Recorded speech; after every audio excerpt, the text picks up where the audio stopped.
Olá, boa noite, eu sou o Dal Bosco, sejam bem-vindos à primeira edição do programa Segurança em Debate, aqui na TV Cidade de Joinville, nessa data saudosa, né, Richard? 165 anos do nosso querido município. Eu, Dal Bosco, profissional da área de segurança privada, também ex-policial militar, e hoje, aqui ao meu lado, com o Richard Harrison, que a gente já tem um programa Segurança e Debate nas rádios e agora o programa evoluiu, vindo trazer informação a você, informação de segurança pública e segurança privada. Boa noite, Richard. Bom, boa noite, Dal Bosco, boa noite, telespectadores da TV Cidade. Para nós é uma grande oportunidade, né? Sou o Richard Harrison, sou sargento da Polícia Militar, diretor da Penitenciária Industrial de Joinville, especialista em políticas públicas de segurança.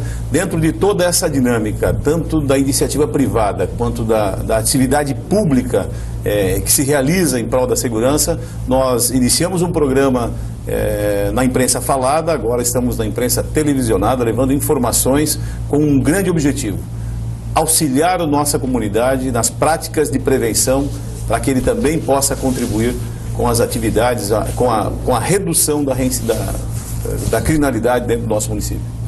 E ficamos contentes aqui de estar hoje na primeira edição do programa Segurança e Debate com um convidado, Richard, de peso, que é o nosso delegado regional que assumiu no último dezembro esta função aqui na região norte do nosso estado, que é o delegado Akira Sato, que está aqui ao meu lado, que vou apresentar um breve currículo a respeito da trajetória que ele vem dentro de Polícia Civil. O Akira, que é o nosso delegado regional, ele ocupou por 9 anos o cargo de investigador lá no Grupo Garra, no ABC Paulista, Akira. O Akira também comandou um tempo aqui a divisão, na verdade, de furtos e roubos de veículo aqui de Joinville. E hoje ele assume um desafio um tanto diferente. Para quem estava coordenando a DEIC, né, o Departamento de Investigação Criminal, onde o foco é muito operacional, através de Florianópolis, agora assumindo uma delegacia regional, os desafios são outros, principalmente administrativos, tendo delegacias de comarca abaixo de sua gestão, onde também a investigação é um dos principais objetivos. Boa noite, Akira.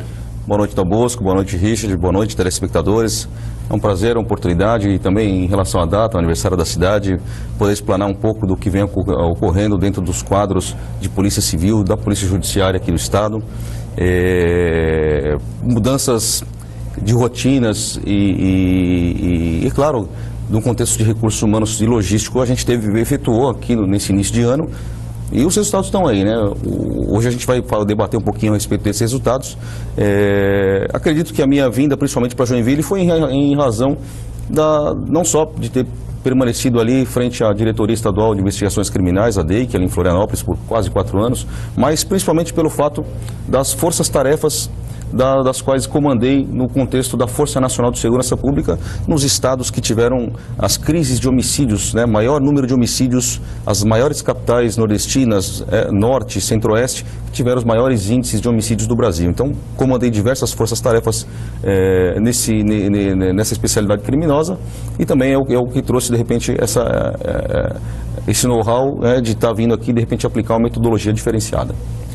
Bom, eu entendo toda a expectativa, né, que nós, enquanto joinvilense, enquanto munícipes, criamos e esperamos, né, doutor Akira, que o senhor tenha sucesso, que o senhor tenha condição realmente, e nós estamos presenciando um grande aumento do número de prisões, soluções já praticamente, boa parte disso já em elucidação, ou elucidado até já com identificação de boa parte desses criminosos. Tenho certeza que essa expertise que o senhor adquiriu, não só no nosso estado, como em outros estados, onde as necessidades de especialistas, né, se fizeram presentes, o senhor esteve lá, e eu tenho certeza que nós aqui receberemos também a atenção que o senhor deu em outros estados. Eu queria começar fazendo uma pergunta, doutor Akira. O trabalho desempenhado por um policial civil e as suas principais dificuldades hoje no nosso município. O efetivo, como não só em todo o estado, mas é um contexto nacional, efetivo de polícia judiciária, como na polícia militar, o efetivo da segurança pública em si, existe um déficit, sim, é inegável, não tem como falar de forma contrária, mas assim, algumas rotinas que foram aplicadas em alguns municípios e ocorre em outros estados, como foi o fechamento noturno das delegacias e reaproveitamento dos recursos humanos diretamente na investigação, na parte cartorária e também na parte de diligências, intimações e outros procedimentos de polícia. Isso aí trouxeram uma dinâmica muito grande, ou seja, hoje eu venho ali atendendo todos os policiais civis aqui de Joinville e a maior frustração deles era justamente essa: se formaram ali no curso de formação da Polícia Civil na função de investigador de polícia e chegam nas delegacias e acabam funcionando ali, laborando somente como um famoso biólogo, né? Ou seja, é o confeccionador do boletim de ocorrência. Então ele só está ali, acaba ficando impotente de atender a população, receoso também em razão de qualquer ataque possa vir a sofrer, acaba por vezes fechando a própria delegacia, né? Até apagando as luzes, fechando e não atendendo o público ou atendendo de uma forma precária. Então quer dizer, são diversas situações que o fazem, né, permanecer naquela zona de conforto, no sentido de não sofrer uma retaliação, e acaba por si não praticando a sua atividade de fim de investigação.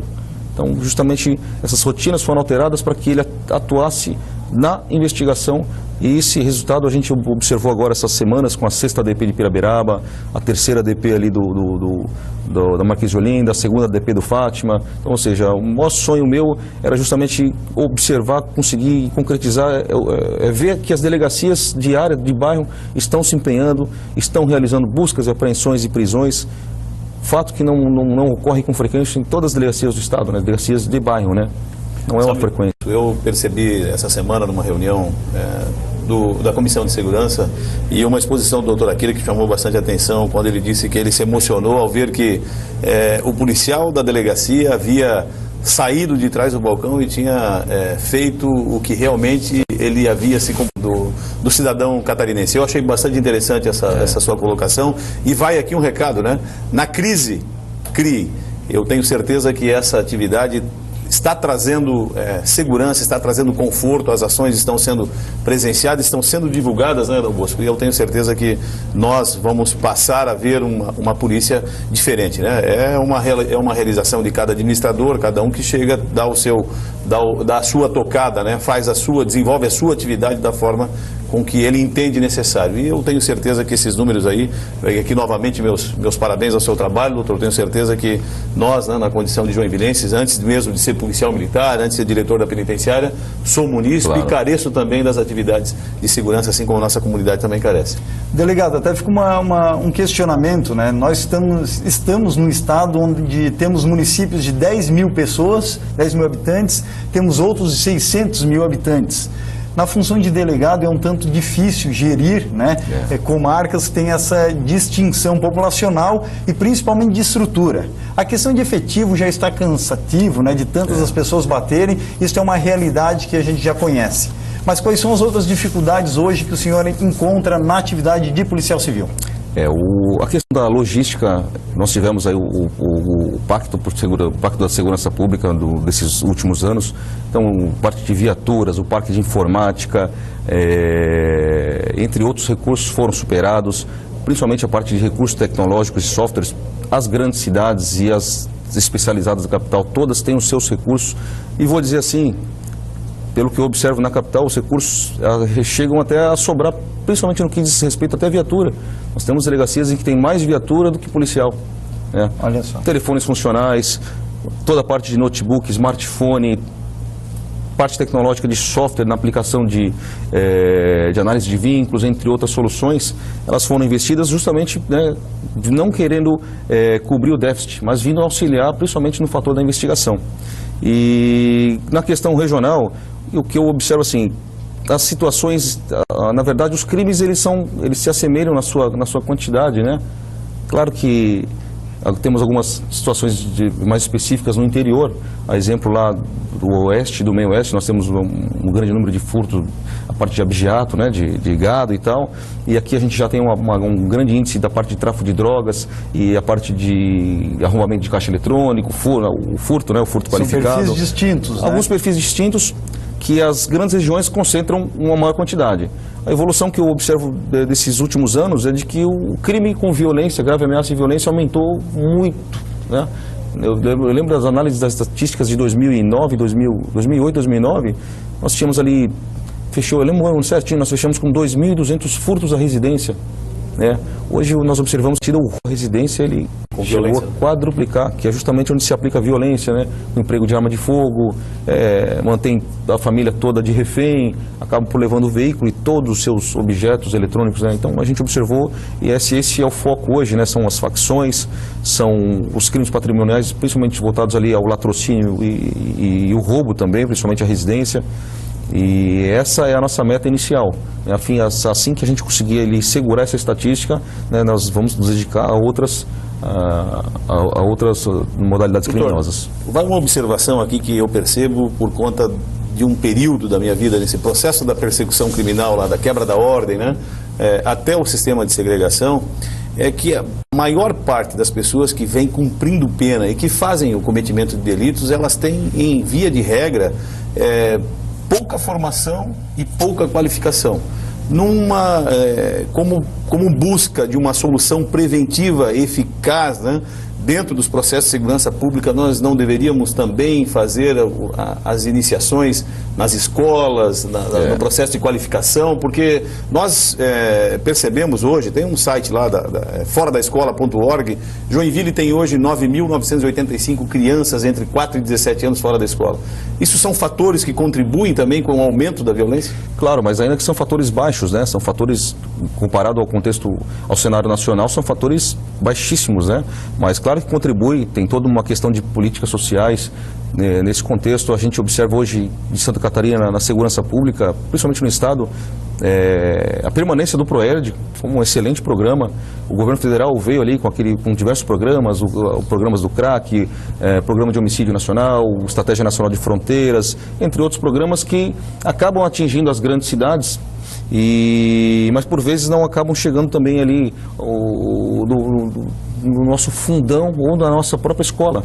Eu observo pela Polícia de São Paulo, a própria Polícia Civil de São Paulo tem diversos programas voltados a essas questões políticas sociais voltadas ao primeiro grau e segundo grau, principalmente na parte pedagógica voltada à prevenção do uso de drogas. Mas é um programa muito antigo que existe lá e hoje se tem-se uma ideia de criar um departamento de combate ao narcotráfico e, por consequência disso, também criar as suas divisões de prevenção, né? Não nos moldes do ProERD, mas nos moldes, de repente, até daquilo que vem funcionando no estado de São Paulo. É como a gente comenta, né, Richard? Se pegar o perfil do apenado que está hoje na Penitenciária Industrial de Joinville, né, a gente observa lá que pelo menos chega a 70% o número de apenados que não tem até a 8ª série completa. É verdade. A gente pega também os dados daí, informados inclusive na revista da Penitenciária Industrial, 90% dos presos que lá estão, aqui em Joinville, não tem um curso profissionalizante, né? E se a gente observar, 1/3 deles já tiveram um histórico delitivo na família, Richard. Então, alguma questão com relação àquele abandono familiar, muitas vezes nascem em estrutura familiar deficitária. O Estado acaba se afastando desse jovem, não dá o auxílio, né, adequado para ele. Então, se o poder legal não consegue atuar, o poder paralegal sim atua junto a essa criança, a esse jovem, cada vez mais rápido. Eu falo isso, doutor Akira, porque nós percebemos dentro de Joinville um crescimento bastante significativo e ao contrário, né, do que algumas pessoas...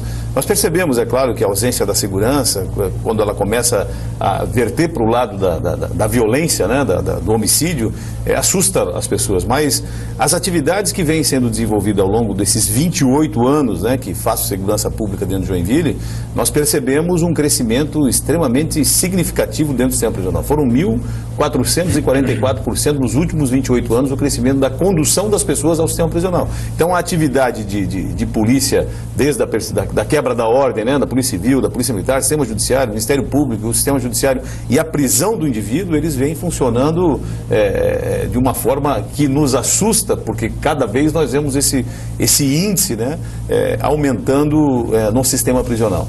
A gente vai para o intervalo. Esse é o primeiro bloco do programa Segurança em Debate, que estreia hoje, dia 9 de março, aqui em entrevista ao nosso delegado regional, Akira Sato. A gente volta logo após os comerciais.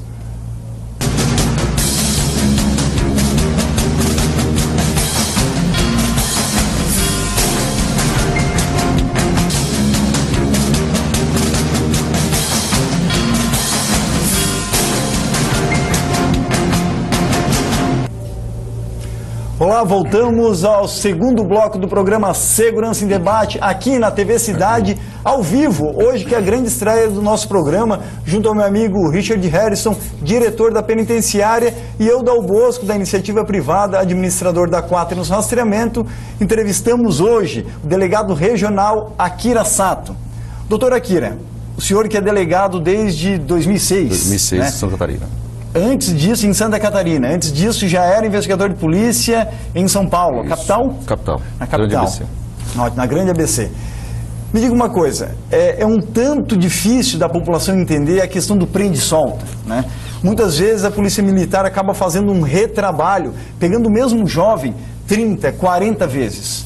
Por que que isso acontece? É uma questão específica de legislação criminal que tem que ser enxugada e ser mais efetiva?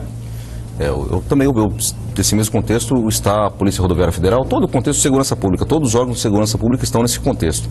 É uma questão de legislação, né? Não vou falar de abrandamento de pena, nem... Não, é o que é a previsão legal, é o entendimento, por vezes ali, diversas situações, não só os acordos, mas o entendimento dos magistrados nesse sentido, dos próprios promotores de justiça, e existe essa previsão, ela deve ser aplicada, e a função das instituições de segurança pública é justamente enxugar gelo.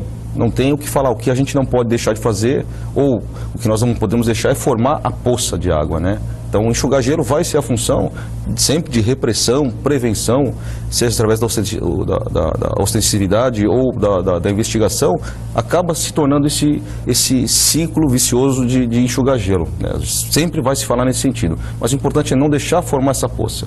Se um dia tiver uma alteração legislativa que venha mudar esse quadro, o que a gente até observou essa semana, de uma decisão do STF, né? Uma intenção, né? Isso, em que condenados até em segundo grau voltaram agora recentemente para a prisão e estão voltando para as cadeias, para os presídios. Então, assim, já está se observando uma mudança nesse quadro, né? Então, é positivo nesse sentido. Richard, para o nosso público que está nos ouvindo agora, nesse momento, na TV Cidade, explica essa mudança recente que tivemos. Inclusive, um ex-secretário acabou indo também para o regime prisional em função dessa mudança na legislação. Bom, ela foi muito rapidamente discutida e tomada uma solução sem uma preparação, né, a toda a demanda que vai gerar de condução dessas pessoas ao sistema prisional. Nós temos em Joinville, para que a nossa comunidade saiba, aproximadamente 1.000 mandados de prisão a serem cumpridos. Se essas pessoas começarem a ser expedidos mandados, eu não sei também se o doutor Akira tem alguma noção em relação a isso, mas quantas pessoas iriam para o sistema prisional para cumprimento na segunda instância, né? Eu não tenho ideia e não sei se o Estado já está preparado para adequar todas essas pessoas que viriam para o sistema prisional. Não, também não fiz esse acompanhamento. Os mandados de prisão ativos, é claro, estamos chegando nesse número de 1.000, mas em relação a isso, especificamente a essas condenações anteriores, eu também não fiz esse acompanhamento. E o que preocupa mais ainda, Dal Bosco, é o seguinte, porque nós temos dentro do sistema prisional uma série de pessoas que cumprem pena e que são sem qualificação, são sem instrução, e essas pessoas que recorrem via de regra, elas têm uma posição mais destacada da sociedade. E o que me preocupa, na verdade, é o entendimento da promoção ou da reintegração desse indivíduo, considerando que ele vem com uma formação, e às vezes até uma formação superior, né? Onde e quais seriam os meios adequados dentro da lei de execuções penais, né? Para se trabalhar a promoção da reintegração desses indivíduos. Então, é uma realidade, eu pergunto para o doutor Akira se a lei de execuções penais, ela não carece de uma mudança, até porque eu tenho um conceito, né, dentro da lei que é 1/6, 2/5 e 3/5 para a progressão de regime. Correto. E eu não consigo fazer distinção do indivíduo que é psicopata, sociopata e do que eventualmente foi para o crime. Não seria um entendimento de se discutir isso dentro das nossas casas de leis em Brasília, a possibilidade da separação dessas psicopatias, sociopatias e não ter essa previsão da progressão de regime, até porque a gente sabe que eles, via de regra, retornam para o sistema prisional. Esse assunto é um assunto que vem sendo discutido há longos anos, né? É um assunto, até vou falar, indiscutível, porque tanto se discute que não se resolve, tem sempre um projeto dentro das nossas casas legislativas tramitando nesse sentido, mas a gente acaba, eu principalmente que não trabalho diretamente dentro do sistema prisional, eu não acabo não acompanhando esses fatos, né? Mas uma coisa é muito clara, Richard, eu tenho, né, nesses 19 anos na segurança pública, seja na condução de prisões, seja na condição de delegado como presidente de investigação, ou na condição de delegado plantonista na lavratura dos procedimentos da Polícia Militar, da Guarda Municipal, entre outras polícias, assim, não me recordo, nesses 19 anos, não me recordo da prisão de sequer um trabalhador. Um pai de família? Um pai de família, não me recordo. Um que foi ali, furtou 1 quilo de carne, não me recordo. Pelo menos no meu plantão, nas minhas ocorrências, nunca prendi uma única pessoa que fosse trabalhadora.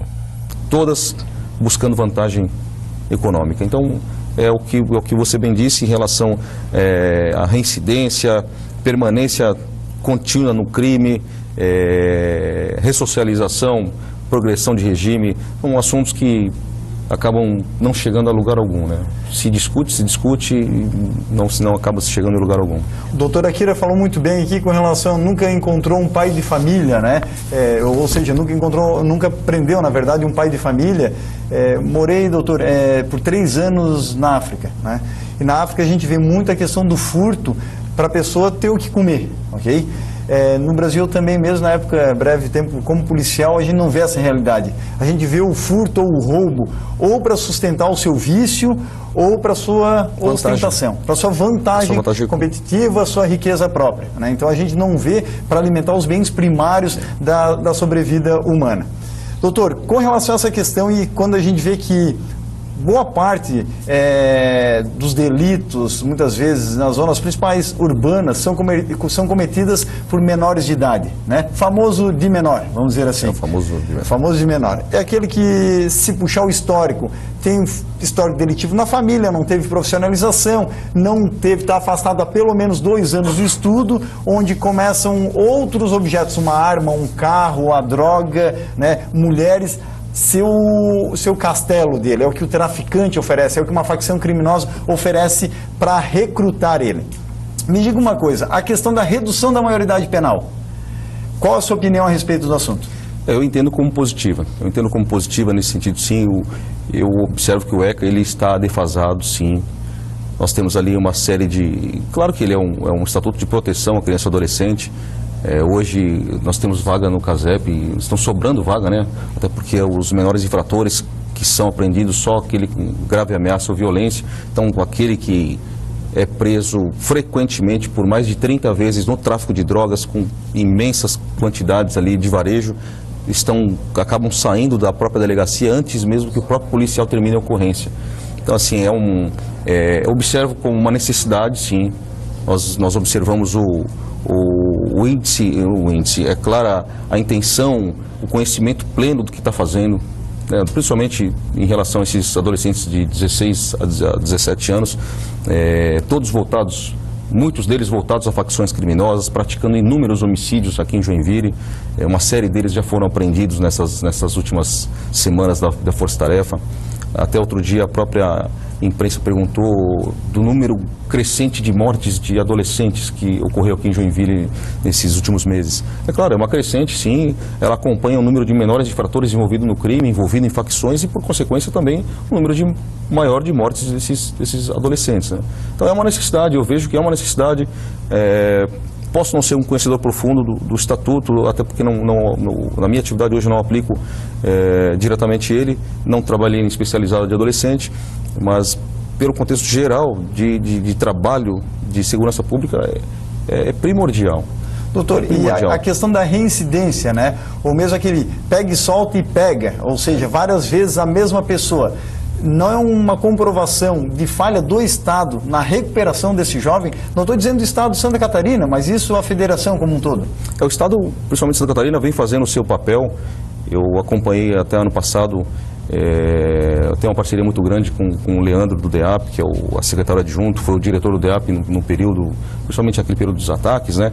Então, assim, eu vejo que vem uma crescente na questão de ressocialização, do trabalho prestado pelos presos. Parcerias público-privadas, muitas vezes. Os galpões que foram montados, que estão montados ali na PIG, né, na própria penitenciária, a iniciativa privada vem buscando investir. Então, assim, claro, falta muito para a gente chegar num ponto de equilíbrio ideal, né, num ponto ideal que a gente gostaria que fosse, mas o que o Estado vem fazendo a sua parte dentro daquilo que é possível também, né?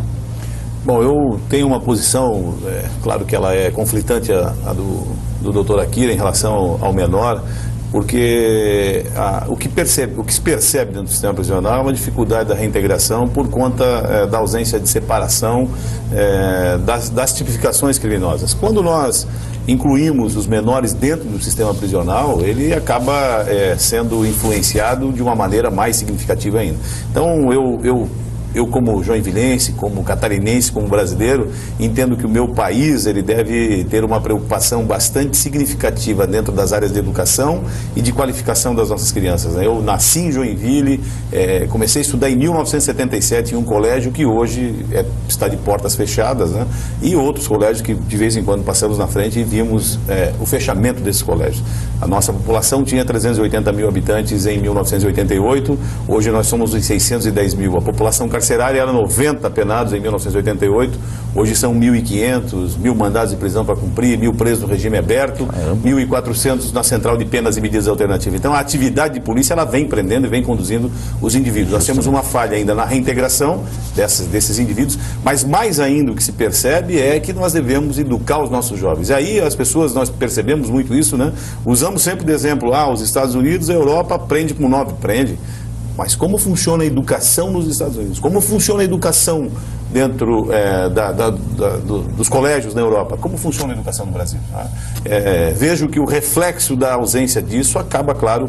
Que essa atividade extremamente grande da polícia que acaba prendendo todo mundo e não consegue dar vazão a todos os trabalhos que deveriam, né? Nós perguntamos aqui, os nossos telespectadores perguntam, registro a ocorrência, tenho a solução, não tenho a solução do meu crime, né? Do que aconteceu, fui vítima, né? Nessa linha, doutor, o que se percebe também, quando tenho o meu veículo furtado, registro a queixa, rapidamente recebo um documento dizendo que não vai haver condição para que eu possa dar encaminhamento ao mercado segurador. As pessoas perguntam isso e às vezes não começa a crescer de uma forma muito grande também a cifra negra, aquele que não vai mais registrar a queixa porque ele já deixa de acreditar numa solução do seu, mesmo que às vezes pequenos delitos, entrou na minha casa, levou minha TV, entrou na minha casa, levou alguma coisa dentro do meu carro. Claro. A cifra negra ela existe, hoje o que a gente busca mais até por conta da criação de uma central de boletins de ocorrência é justamente diminuir essa cifra negra. Muitos disseram que, pelo contrário, fechando as delegacias no período noturno, ela vai aumentar a cifra negra. Pelo contrário, nesse último ano, nesse período de déficit de recursos humanos, as delegacias aqui de Joinville já vinham fechando dia sim, dia não, 2 dias aberto, 1 dia fechado, final de semana fechado, em razão da falta de efetivo plantonista, correto? E por conta disso já gerava a sua cifra negra. O próprio cidadão não se deslocava, estava lá, Itinga, a próxima delegacia, Fátima, que estava fechada, a próxima delegacia central, que não confecciona boletim, delegacia da mulher. Quer dizer, o cidadão acaba rodando a cidade inteira na busca de elaborar um boletim de ocorrência.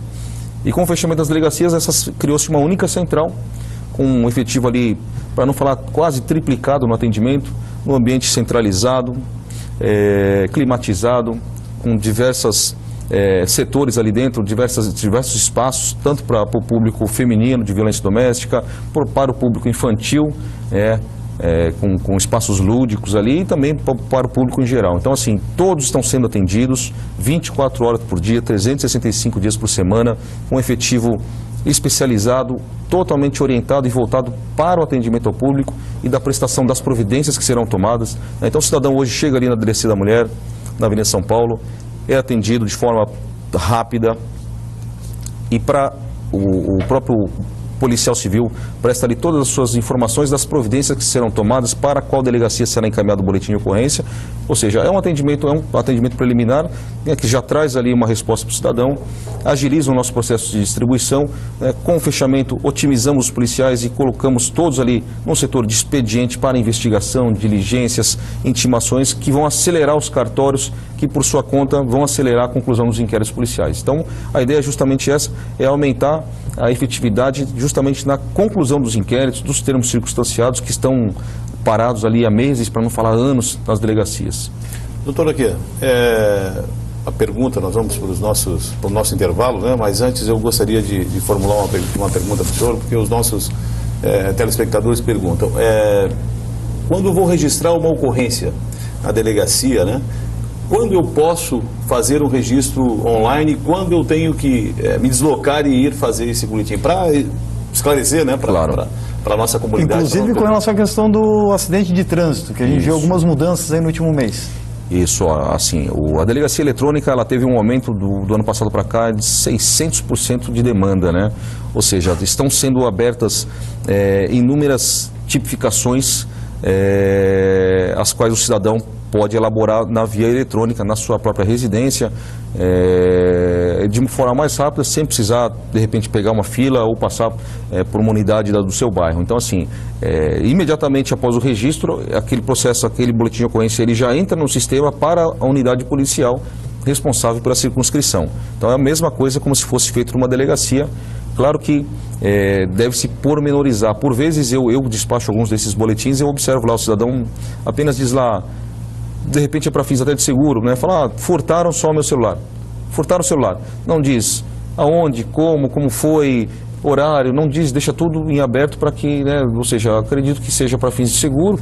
Então, de repente, não quer uma persecução, né? Uma investigação em cima daquele fato. Isso acaba gerando só número, né? Endereço eletrônico, doutor, para o registro? O www.pc.sc.gov.br. Bom, copiaram aí? www.pc.sc.gov.br. A gente vai para o intervalo e logo a gente volta com um questionamento ao doutor Akira, delegado regional, a respeito dos homicídios em Joinville. O que provoca isso e como combater?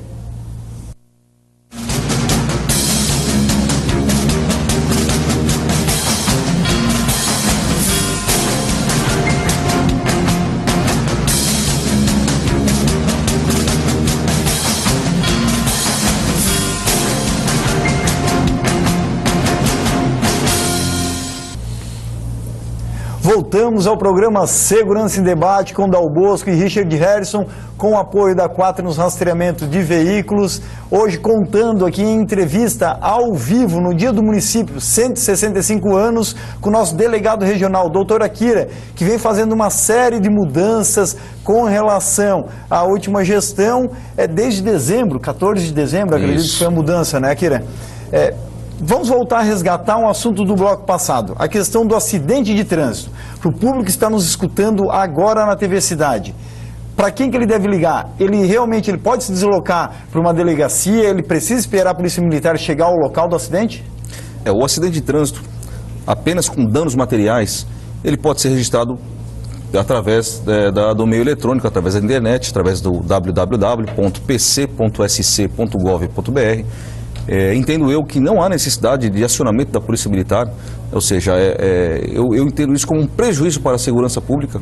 A Polícia Militar vai atender um acidente de trânsito apenas com danos materiais, um ralou no para-choque, encostou numa moto, ou seja, não há vítima, não há lesão, não há morte, e acaba trazendo prejuízo para o policiamento, sendo que o cidadão poderia se deslocar a uma delegacia ou poderia fazer através do meio eletrônico um boletim simples que é para fins de seguro somente, ou para de repente buscar uma cobrança, né, pelo dano sofrido, mas enfim, não tem qualquer finalidade criminal.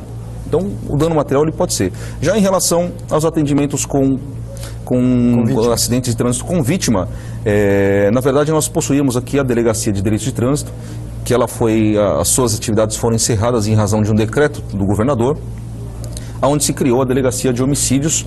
A Delegacia de Trânsito se transformou em Delegacia de Homicídios, aproveitando-se todos aqueles recursos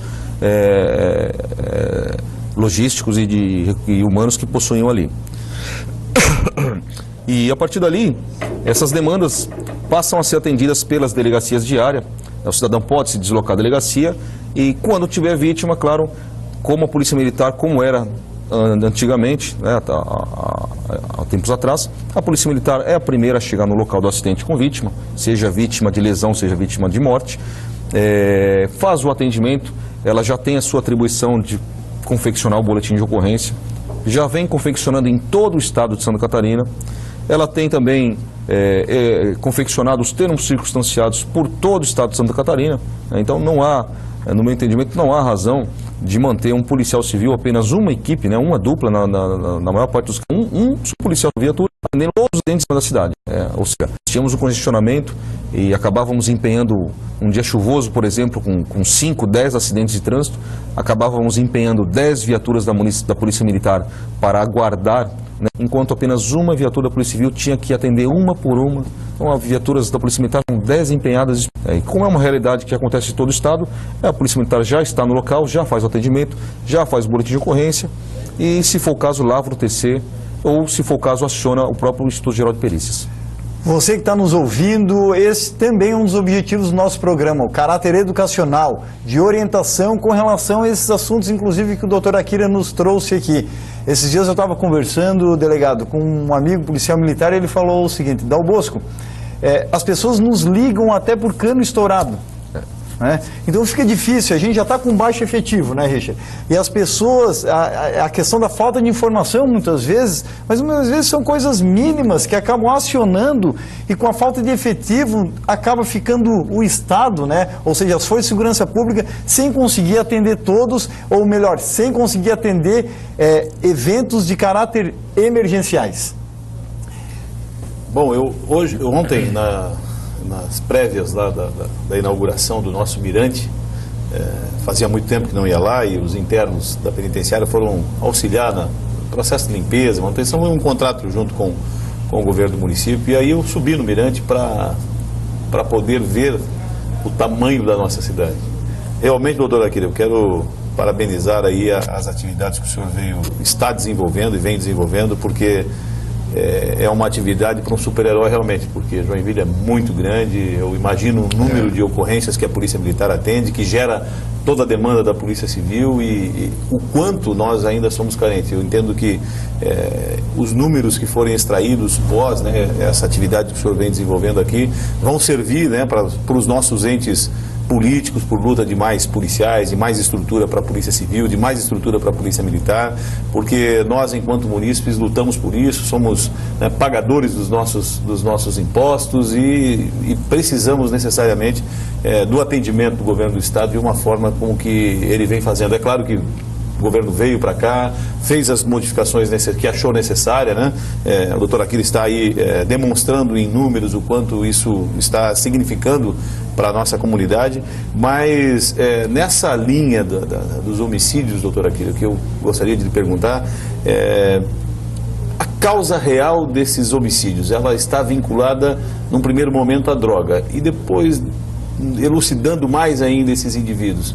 Elas estão ligadas realmente à ausência de educação, de qualificação, de oportunidade para essa camada da nossa sociedade que acaba sendo direcionada ao crime? Só um minutinho. Desculpa. Richard, eu vejo assim, inicialmente, esses resultados que vêm sendo obtidos nesse último mês, né, nesses últimos 20 dias de operação, são esforços do governo do Estado, principalmente no que diz respeito à Secretaria de Segurança Pública, de trazer um modelo de força-tarefa integrando as forças policiais. Então hoje nós temos ali um grande grupo, formado ali pela Polícia Civil, policiais civis de Joinville, policiais militares de Joinville, e claro, envolve todo o comando, o Coronel Amarildo, o Coronel Geoffrey, o Coronel Putikamer, toda a potência também do GAECO, está todos hermanados, compromissados, se dedicando principalmente a essa causa, pelo sentimento que eu observo no grupo, é um sentimento de permanência dessa atividade nos moldes em que já se ocorreu em Florianópolis, ou seja, não é apenas uma força-tarefa. A força-tarefa foi só um nome, mas a gente entende como um grupo de integração, que é onde ali se integram todas as atividades de inteligência, desde o nível de secretariado, envolvendo as agências da Polícia Militar, da Polícia Civil, do Sistema Prisional, do GAECO. Então, assim, é uma junção de atores que vem protagonizando todos esses resultados. Não é só a Polícia Civil que vem... Claro, porque a questão das investigações acabam desaguando na Polícia Civil e no próprio GAECO. E em relação aos homicídios, análises, claro, a gente vem traçando um planejamento dentro de estatísticas que nos foram fornecidas. Observe ali, 2013 fechou o número de homicídios aqui em 68 homicídios 2013. 2014 teve um salto para 88 homicídios. Em 2015, para 126 homicídios. Ou seja, em 2 anos, tivemos aí quase o dobro do número de homicídios. E no contexto de crime organizado que eu vim atuando lá na DEIC, com o nosso grupo DEIC lá, a gente observou, principalmente aqui na região norte, um avanço de facções. E claro, trabalhamos ali acompanhando à distância para conhecer o que estava acontecendo nesse terreno, e o que se observou foi justamente esse crescimento das facções e, por consequência, as suas disputas pelos territórios voltados ao tráfico de drogas. E é isso que a gente vem, nesse início de trabalho, combatendo. É justamente tentar pôr um fim, ou pelo menos administrar essas facções, prendendo todos as suas lideranças, prendendo ali os seus executores, seus mandantes, executores e soldados ali de ponta, para que a gente tenha ali pelo menos uma baixa nesse número de homicídios voltados a faccionados.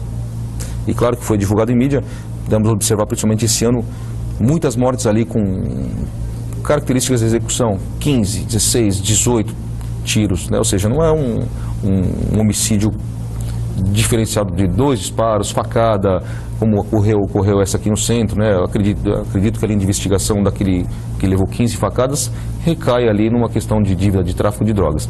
Mas a questão principalmente da guerra de facções é o que nos preocupa e é o que a gente está combatendo, paralelo ao tráfico de drogas e paralelo ao crime patrimonial também, principalmente o roubo à residência. O que eu vejo é o seguinte: hoje encontramos 2 facções em disputa em Joinville, delegado. Uma é o PGC, primeiro Grupo Catarinense, e outro o PCC, primeiro Comando da Capital, Hoje ainda eles se guerreiam. Agora, o problema é quando um se tornar dominante e aí sim começar a dominar o bairro, que é onde estamos nós morando, Essa questão, essa guerra entre facções, eu digo que ninguém gostaria, mas Joinville não tem um histórico de latrocínio, que é o roubo seguido de morte, vamos dizer assim, Então, os homicídios que estão acontecendo, para o nosso público que está nos escutando, geralmente essas brigas entre facções, e eu acredito que é um tanto árduo a vossa função como delegado, que muitas vezes as pessoas acabam avaliando, Às vezes até o próprio governo do estado acaba avaliando a função do delegado regional apenas com relação aos dados de homicídio, E não com relação ao trabalho em conjunto que ele vinha fazendo. Há como combater ou prevenir essas brigas entre facções, sendo que um sai de um bairro e vai predestinado a atacar outro jovem de outra facção, Ele já vai predestinado a cometer aquele crime? Então, senhor, todo o conhecimento produzido através dos setores de inteligência, eles acabam agregando e somando as investigações que estão em andamento, e é justamente onde a gente tem atuado, ou seja, não deixar nem sair do seu bairro. A gente busca ali não deixar nem sair do bairro. A hora que pensou em sair para executar um homicídio, a gente já está atuando nessa questão de prevenção.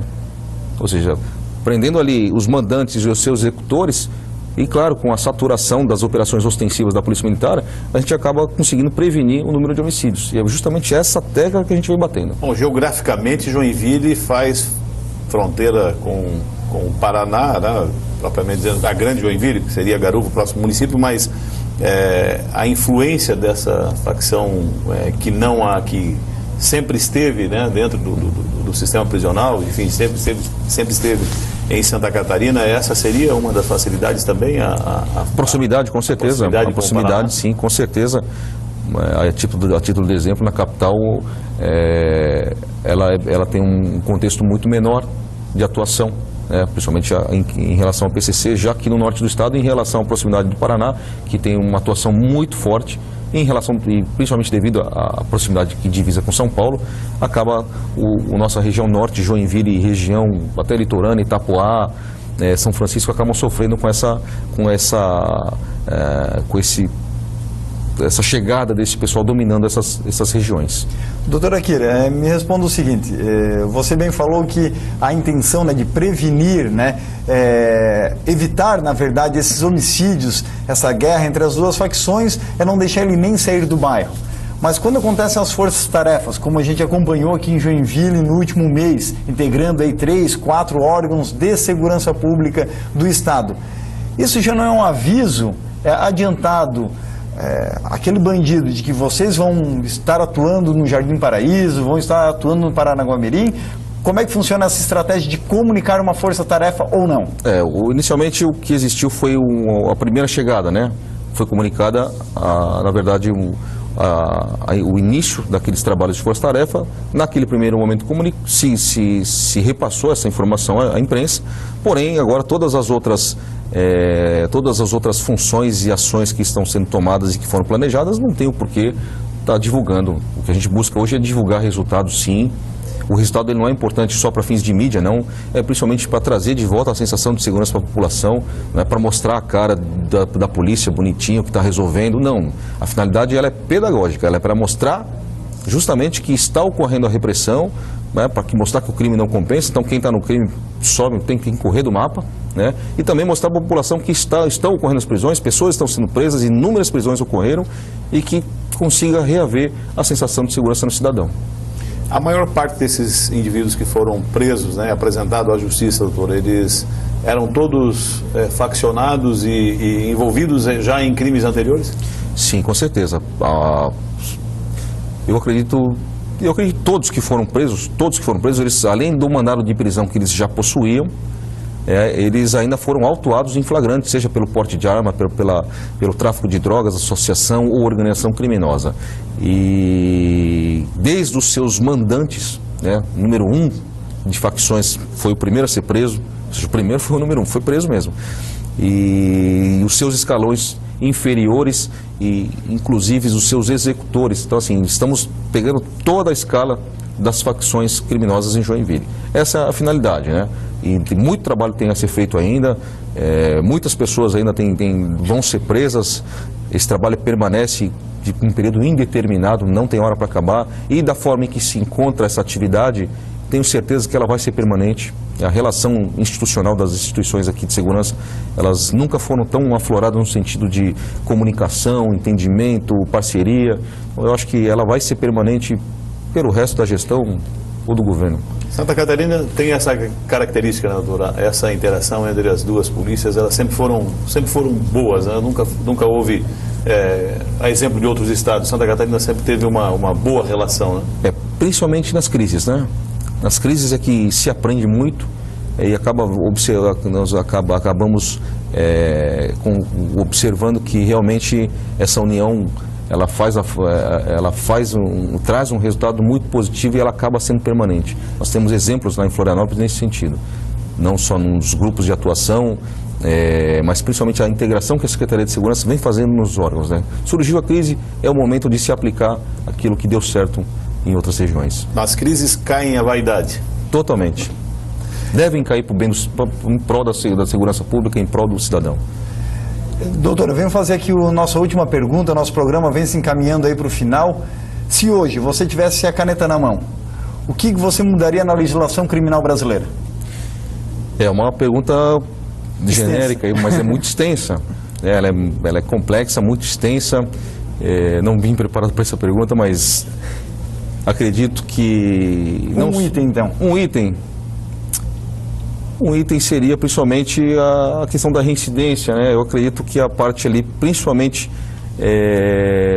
dos benefícios que existem na lei, das saídas temporárias, essas previsões legais as benesses da progressão. As benesses da progressão do regime, assim, a gente observa assim, principalmente nesses últimos tempos, nesses últimos dias, todos que estão sendo presos estavam de benefício, estavam em prisão domiciliar, não estavam cumprindo aquilo os requisitos objetivos da progressão, do benefício, né? Então, assim, todos, sem exceção, todos que foram presos tinham arma em casa, ou tinham droga, ou não estavam, ou estavam praticando crime. Então, quer dizer, esse ponto para nós hoje ele tem sido crucial, buscar esses criminosos que estão descumprindo aquilo que que recebeu de benefício, e tem trazido um resultado muito positivo, né? Então eu acredito que começaríamos por aí. Bom, final do programa, né? Muito obrigado, doutora Kira.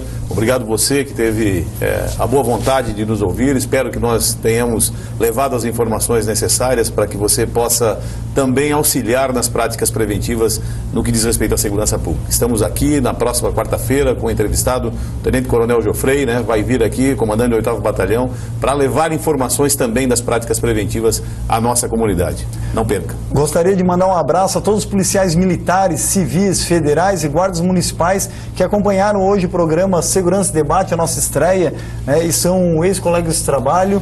Gostaria de agradecer ao delegado Akira pelo excelente trabalho que vem desenvolvendo. Akira neles, vamos combater. A gente precisa dessa segurança, a gente precisa de segurança pública em nosso município e não apenas de políticas de segurança. Precisamos sim de medidas, né, de Estado e não de governo.